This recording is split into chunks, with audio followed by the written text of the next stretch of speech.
धनु राशि, धनु राशि वालों के लिए समय बहुत बढ़िया है, लेकिन एक गलती सारा खेल बिगाड़ सकती है।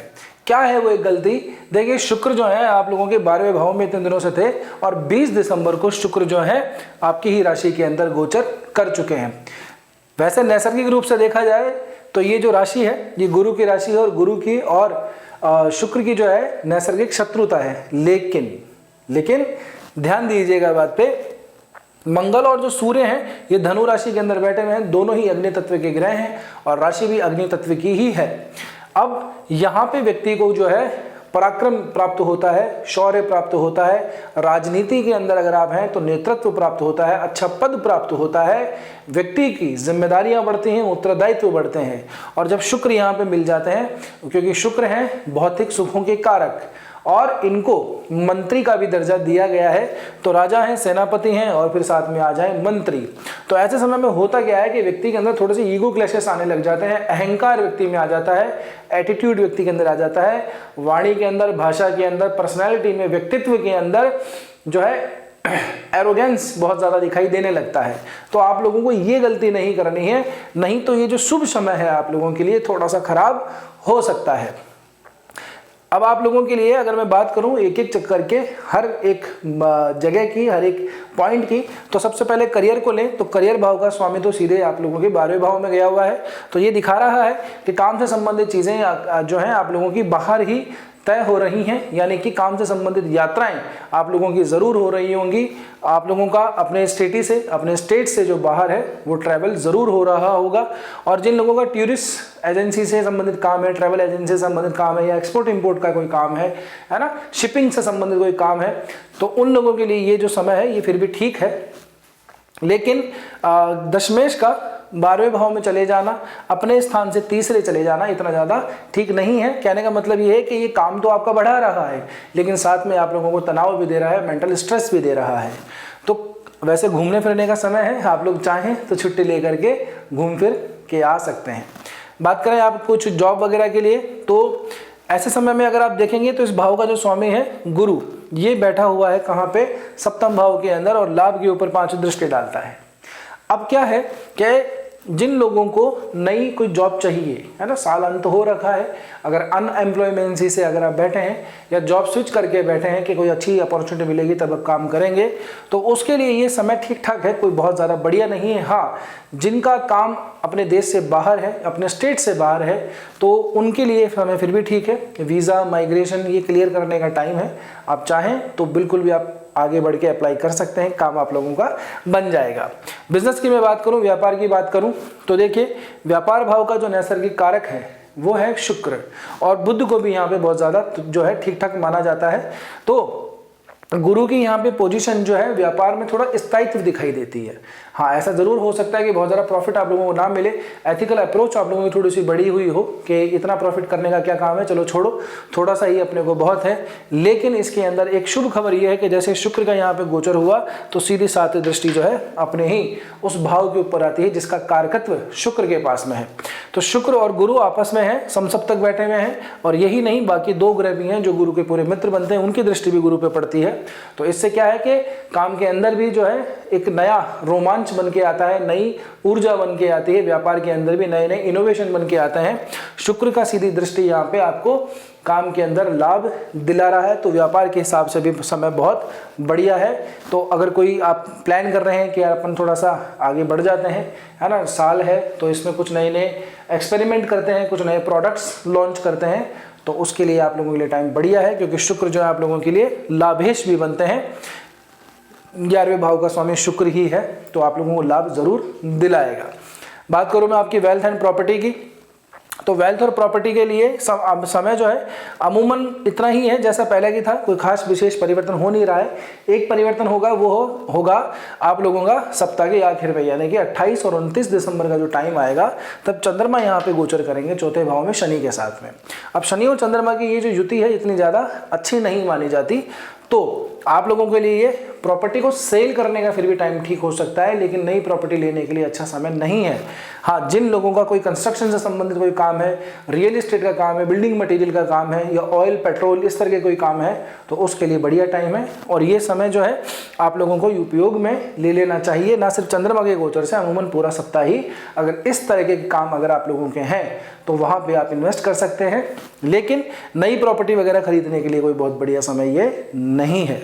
बात करूँ मैं आप लोगों के लिए रिलेशनशिप की, तो देखिए प्रेम भाव का जो स्वामी है मंगल बनता है और पहुंचा हुआ है कहाँ पे, आपकी राशि के ऊपर, किसके साथ में, सूर्य के साथ में। तो ये दिखा रहा है कि आपके जो संबंध है, जो भी आपके रिलेशनशिप हैं जिनके साथ में आप हैं अभी, तो उन लोगों के साथ में संबंध में थोड़ी सी क्या ऊर्जा नई तेज तो आ रहा है, लेकिन वो ही जो मैंने पहले आपको बोला, अगर वो गलती हो गई, ईगो क्लैशेस का समय ये दिखाई देता है, अहंकार बीच में आ जाता है। कई बार ऐसा होता है कि इस तरह के, क्योंकि चंद्रमा भी शुरू में यही रहेगा, चतुर्ग्रही योग भी बनेगा, तो ऐसे समय में क्या होता है कि व्यक्ति दूसरों से कंपेयर खुद को करने लगता है और उसके अंदर ईर्ष्या की भावना आने लगती है। ईर्ष्या समझते हैं आप, जेलिसी की भावना आने लगती है। तो कहीं वो आप लोगों के रिलेशनशिप को बिगाड़ ना दे, और वहां से अगर कोई बात पिन पॉइंट होती है, स्पार्क करती है, तो वो रिलेशनशिप के झगड़े में कन्वर्ट ना हो जाए, झगड़ों का, क्योंकि आपके अंदर क्या है, अभी काफ़ी सारी एनर्जी भरी हुई है, तो हो सकता है कि आपके पार्टनर के ऊपर निकल जाए, उससे मिसअंडरस्टैंडिंग थोड़ी सी क्रिएट हो। तो इसलिए मैंने शुरू में कहा है कि आप लोगों को थोड़ा सा समझ जाना चाहिए। अपने रिश्तों को बनाने के लिए आप लोगों को अहंकार को, ईगो को थोड़ा साइड में रख देना चाहिए। बात करूं मैं आप लोगों के लिए मैरिज की, तो मैरिज भाव के अंदर गुरु बैठा है ऑलरेडी, शुक्र की भी अब दृष्टि आ रही है, तो मैच्योरिटी के साथ साथ रोमांस के अंदर वृद्धि दिखाई देती है। और देखिए वैसे भी ये जो वर्ष का अंत आ रहा है उसके अंदर आप लोगों को घूमने फिरने का थोड़ा सा चाव रहता होगा, तो अपने पार्टनर के साथ में जाइए, घूम फिर के आइए। अपने जो रिश्ते हैं, आपका जो संबंध है अपने स्पाउस के साथ के अंदर, वो मधुर ही बनेगा, नई उसमें ऊर्जा आएगी, स्थायित्व के साथ साथ रोमांस में भी जो है वृद्धि होगी। स्वास्थ्य की दृष्टि से देखें तो स्वास्थ्य की दृष्टि से अमूमन समय ठीक है। मंगल और सूर्य के साथ में शुक्र का ये जो कॉम्बिनेशन है, ये थोड़ी सी जिनको शुगर वगैरह की थोड़ी सी प्रॉब्लम है, जिनको बीपी की प्रॉब्लम है ना, थायराइड से संबंधित थोड़ा सा इशू है, या हार्ट से संबंधित दिक्कत है, उन लोगों के लिए थोड़ा सा सीरियसली, थोड़ा सा मैं कहूँगा कि चिंताजनक है। चिंताजनक मतलब ऐसे कि बस थोड़ा सा कॉन्शियस रहिए अपनी हेल्थ को लेकर के। लापरवाही थोड़ी सी जो होगी वो थोड़ा सा आपका स्वास्थ्य खराब कर सकती है, मगर ये है कि बहुत बड़ा कोई इशू नज़र नहीं आ रहा है जिसके बारे में कहा जाए कि यार ये दिक्कत हो रही है, या आपको अमुक जो है समस्याएं आ सकती हैं। बस इतना ही है, अपनी दवाई वगैरह थोड़ा टाइम पे लीजिए, खान पान का ध्यान रखिए, बाकी सब ईजी है, कोई टेंशन वाली बात नहीं है। उपाय की अगर हम बात करें तो देखिए गुरु बढ़िया भाव में है, सीधा सीधा अपने आपके राशि के ऊपर दृष्टि डाल रहा है। जो ग्रह हैं योग कारक ग्रह, नवमेश पंचमेश, इसकी युति हो रखी है आपके राशि के ऊपर, ये एक तरीके का राजयोग बन जाता है। देखिए क्या है, जब हम लग्न से कोई पत्रिका देखते हैं तो लग्नेश का दृष्टि संबंध लग्न पे आ जाए, बढ़िया है। लग्नेश का लग्न से संबंध सबसे इंपॉर्टेंट होता है, उससे जो कुंडली है उसमें बल आ जाता है ना। यानी कि जो सबसे पहले तो राशि या जो लग्न जहाँ से भी आप देख रहे हैं उसके अंदर बल होना बहुत ज़रूरी है। अगर वो वीक हो गई तो फिर क्या, पूरी कुंडली खराब हो जाती है एक तरीके से। फिर उसके बाद में नवमेश पंचमेश का अगर लग्नेश के साथ में संबंध बन जाए तो एक राजयोग क्रिएट हो जाता है। अभी आपके क्या है, पंचमेश मंगल है, नवमेश आपके सूर्य हैं, दोनों की युति लग्न में हो रखी है आपकी राशि पे, और डायरेक्टली जो गुरु है उनकी दृष्टि, सातवीं दृष्टि आ रही है। ये एक राजयोग है बहुत बड़ा। तो आपके लिए अभी का जो समय है ना, ये जो युति का, ये बहुत ज़्यादा कारगर हो सकता है अगर आप इसको सही काम में लें तो। और आपने नोटिस भी किया होगा कि पिछले 2-4 दिनों से क्या है, जीवन के अंदर बहुत ज़्यादा उन्नति हो रही है, काम थोड़े अपने टाइम पे हो रहे हैं, पहले जैसा कोई डिलेनेस ऐसा दिखाई नहीं दे रहा है, मूड भी थोड़ा ठीक रहता है। जेब में देखिए 2 पैसे आते हैं ना, तो सारा आदमी का दिमाग जो है ठीक रहता है। अब ये है बात कि आपकी मेन पत्रिका क्या है, उसके अंदर लग्न कौन सा बनता है, आपका गुरु कहाँ पे बैठा है, आपके बाकी जो योग कारक ग्रह वो कहाँ है, किस ग्रह की दशा चल रही है, किसकी महादशा चल रही है, किसका अंतर है, किसका प्रत्यंतर है, ये सभी चीज़ें जांचने के बाद ही हम स्पेसिफिक तरीके से कोई बात कर सकते हैं। तो उसके लिए आपके पास में नीचे व्हाट्सअप नंबर है, हमारी वेबसाइट भी है, अगर आप चाहें तो अपनी कुंडली का एनालिसिस करवा सकते हैं। और ये जो एनालिसिस है ये आपको पता है ये पेड रहेगा। अब हम बात करते हैं किसी रेमेडी के लिए। तो रेमेडी का तो ऐसा है कि आप लोगों को इस समय पे कुछ एक काम कर लीजिए कि सर्दी का थोड़ा समय चल रहा है, साधु संतों को थोड़ी सेवा कर लीजिए। अगर आपके आसपास कोई आश्रम है, कोई साधु संत हैं, महाराज जी हैं, तो सर्दी से संबंधित अगर आप उनको वस्त्र दान में दे दें तो बहुत बढ़िया है, या फिर जो भी आपसे बने घी, तेल, राशन पानी, मसाला जो भी आप दे सकते हैं वो दे सकते हैं। फ्रूट्स अगर आप चाहें तो दे सकते हैं। तो आप ज़रूर संतों की सेवा कीजिए, आपसे जितना अगर आर्थिक रूप से हो सकता है तो आर्थिक रूप से कीजिए। अगर आपसे वैसे सेवा भाव से कोई सेवा होती है, आश्रम की सेवा कर लिया आपने, झाड़ू लगा ली, पोछा लगा लिया, किसी को कोई मेडिकल नीड की ज़रूरत है, उनकी दवाइयों का खर्चा उठा लिया, तो ऐसा काम ज़रूर कीजिए। आप लोगों को करना चाहिए, ये बहुत बड़ी ब्लेसिंग होती है आप लोगों के लिए, क्योंकि आपके राशिश गुरु ही बनते हैं, गुरु की विदृष्टि भी पड़ रही है, तो पता नहीं किस गुरु का क्या आशीर्वाद मिले, जीवन जो है कहाँ से कहाँ पहुँच जाए। अब एक बात और मैं आपसे कहूँ, वीडियो आप देखते हैं लेकिन क्या सब्सक्राइब नहीं करते हैं हमारे चैनल को, तो आपको व्यूअर बनना नहीं है, आपको सब्सक्राइबर बनना है। अपग्रेड कीजिए अपने आप को, ठीक है ना। तो सब्सक्राइब तो करना ही है, लाइक आप बिना कहे कर ही देते हैं।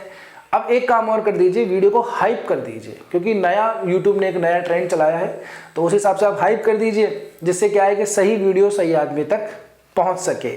और शेयर जरूर कर देना इस वीडियो को। हमने धनु राशि के ऊपर 2026 कैसा जाएगा वो भी एक वीडियो बनाया है, और आप लोगों को बहुत उसमें प्यार मिला है, उसके लिए बहुत धन्यवाद। जिन्होंने देख लिया है उनको बहुत बहुत अभिनंदन, बहुत बहुत धन्यवाद। जिन्होंने नहीं देखा तो जाकर के देख लीजिए, 2026 आप लोगों का कैसा रहेगा वो भी आप लोगों को मिल जाएगा। तो बस आज के वीडियो में इतना ही, मिलते हैं अगले वीडियो के अंदर। तब तक के लिए स्वस्थ रहिए, मस्त रहिए, अपना और अपनों का ध्यान रखिए। जय श्री कृष्णा, जय श्री राम।